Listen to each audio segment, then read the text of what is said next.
dismissed every accomplishment I've made. You've talked about my father. Well, you call me an entitled millennial, I call you a carny succubus, because the dirty secret about you, the dirty secret is you need this generation more than it needs you. Happy New Year, everybody! 2026 is here. Bam, bam, bam, bam. Bam, bam, bam, bam. How do we celebrate? We watch some wrestling. I watched Dynamite December 31st, 2025. The last wrestling show of the year. The final one, a New Year's bash indeed. Excalibur and Tony on commentary. I believe we're in Texas. Texas. What a way to end the year with Dynamite. And I gotta say, this was a fun show. And I'll be completely honest with Joe. AEW has been it for me, especially this past half of this year, man. After, there was some good stuff in WWE here and there, but man, AEW really ramped it up towards the end. Really getting these storylines going. Joe becoming champion, then MJF becoming champion. It's just like, oh my gosh, okay, here, I can deal with this. Give me some drama in my life. Give me that wrestling. I want that. And if you haven't noticed, real quick, so Peacock, the deal with WWE and Peacock is done. The only thing on there I checked this morning was like 3 PLEs, NXT PLEs, Takeover, No Mercy, and I think Deadline. Yeah. Then if you go over to Netflix, they have all the old PLEs on there. None of the original content, like documentaries or anything like that. So it's kind of a mess though right now for Netflix. They just had their big Stranger Things finale, which was fantastic. Yeah, but if you go on and you just type in WWE, they'll show you like WrestleMania, Royal Rumble, blah, blah, blah, blah. But there's some that don't even have the name of the show. It's just a picture, like a random picture of The Undertaker from the 90s or a random picture of John Cena. Then you have to actually click on it and be like, oh, this is Bad Blood, or oh, this is this pay-per-view, The Great American Bash, or something like that. So it's kind of silly. Like if you go on Netflix and look at just type in WWE, look at past PLEs. Some of them have the names on it and some of them don't, and it's just pictures. And it's fantastic. There's just one with Roman Reigns when he had the vest and everything. I'm like, which pay-per-view was this? And you have to click on it and then you'll get the name. But that's besides the point. Okay? But Happy New Year. It's a new year, ladies and gentlemen. Did you make your New Year's resolutions? I don't do that no more. I just go into it being like, all right, we got to do this. Keep going. Keep moving forward. Keep the positive energy. Keep the positive vibes. I think the only thing that gets me every time of year, I definitely gained some weight and I'm pissed off about it. But you know what? It happens. So then probably in a week from now, start counting calories, texting Colin, be like, yo, man, I'm back, baby. He's like, you said that like 10 times last year. I'm like, I know, but I'm back. Give me like a month or so, but I'm back. But guess who's back? Back again. MJF with his Triple B. Oh, we start to show off. And I love MJF's hair. He's got that Don Mafioso look going. I love it. But MJF out there, he brought back the Triple B with that beautiful strap, It's awesome. I'm glad he's champion again. And as he's celebrating, Kenny Omega comes on the screen. And he is now after that championship, And I wish they would say championship. I don't like the term belt.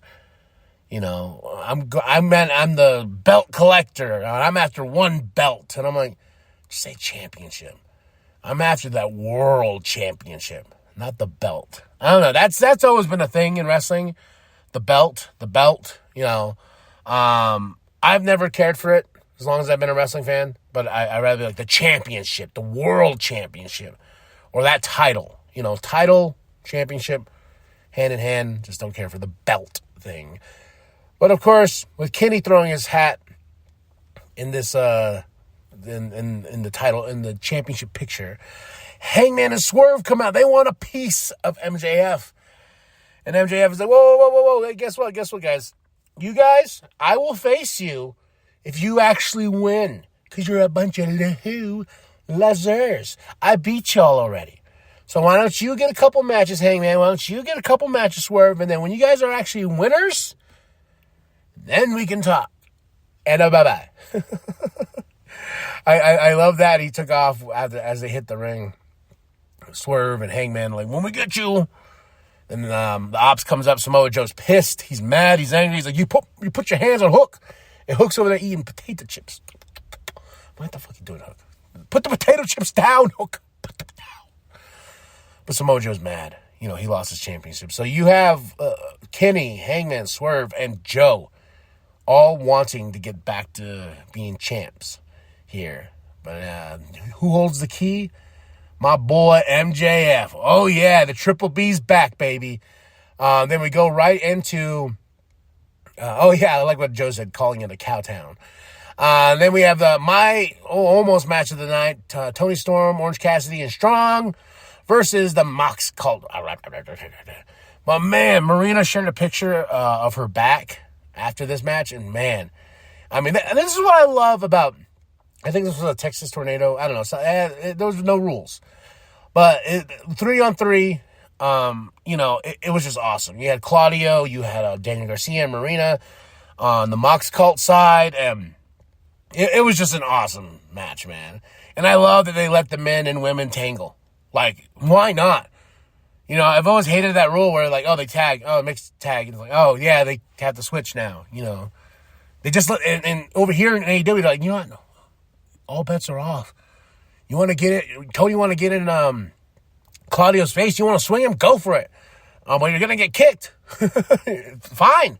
Marina, she's a badass upon herself, And after everything that happened in this match, that was awesome. The Mox Cult got the win. And I'm wondering on next Dynamite, because I feel them turning on Jon Moxley. I feel a beatdown to Moxley is going to happen, and Claudio will take over. Bandito versus Beast. Yes, Beast Muertos. Bandito holding his cape out there. Like, come on, Beast. Man, but these two tore it up. Fun match, and Bandito is the number one contender to MJF, so MJF has another person coming after him. And this will be at Maximum Carnage in Phoenix, Arizona in a couple weeks. Right when my season of work starts back up. Literally. And I was going to take the time off, but there's like several other things that are happening too. A big one's for my daughter going to LA and fighting in a Taekwondo tournament. So that's in February, starting in February. So trying to fundraise and trying to save all the monies possible, just so we can go to LA and see my daughter whoop some ass. I'm all for that. So, but yeah, Bandito gets the win over Beast. Brody versus Lee Johnson. Who thinks I won that one? Brody. Then we get into Mox versus Josh Alexander. I was like, I like these two. I don't like what they're doing, Josh. I don't really like the whole Don Callis family thing, but I'm waiting too, because I'm waiting for Mox Cult versus Don Callis family in a war. That I feel like that is like coming down to something, because remember, was it Don Callis got his scar from Mox? Wasn't that the case? But Moxley does get the win, makes Josh Alexander tap in a really fun match. Then we get Ricochet putting up that is it national championship? I don't know, one of the titles, and versus Jack Perry. Oh, this was awesome. But in good old fashioned heels, Gates of Agony, they cut off Luchasaurus. They're beating him down, causing Jack Perry to be distracted enough for Ricochet to get in and get the 1-2-3 to retain the championship. They broke my boy's arm. They broke Luchasaurus. No, he was Lucha Santo last week. You bastards. But Ricochet is still the champ.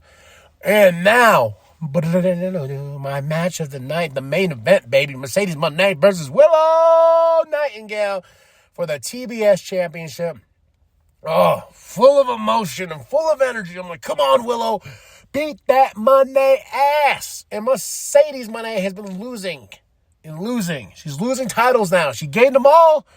Now she has to lose them all. But, man, I treated this like it was an actual world championship match, man. Because I feel like Willow Nightingale is overdue for a championship. No, I mean, she needs the real championship, like the women's championship. But, hey, I'll take the TBS. I'll take it, man. But Willow and Monet go back and forth, table spot and everything. Oh, my gosh. And Willow Nightingale gets the 1, 2, 3. Mercedes Monet's like, wow! Oh, my gosh. So it was awesome. This is also the moment of the night. Willow's celebrating, and, of course, Conglomeration come out. And then Chris Statlander comes out. And I was like, we're all like, hug, hug, hug, hug. And they hug it out. We're like, yay, they're friends. This is how we end this year. On a good note. I was so happy. Oh, Willow, match of the night, moment of the night, all goes to the main event. Fucking loved it, man. But that is Dynamite. December 31st, 2025. 2025 now in the books. It's done. It's over. We move into 2026. And to start off this new year of New World podcasts, SmackDown, which is back to 3 hours. I'm like, oh my God. So we shall see. Then we got Collision this Saturday. So that's all, folks. Tell me what you thought of the show. 5 out of 5 for the last Dynamite of the year. I'm happy MJF is champion. I'm happy Willow's a champion. All these things I'm happy about. So tell me what you thought of the show. Drop those comments below. Hit that like, hit that subscribe, share it to grab it, share with the bump down at Walmart. I am KMB, the Sexy Ninja, and remember that the New World Podcast is for life, brother.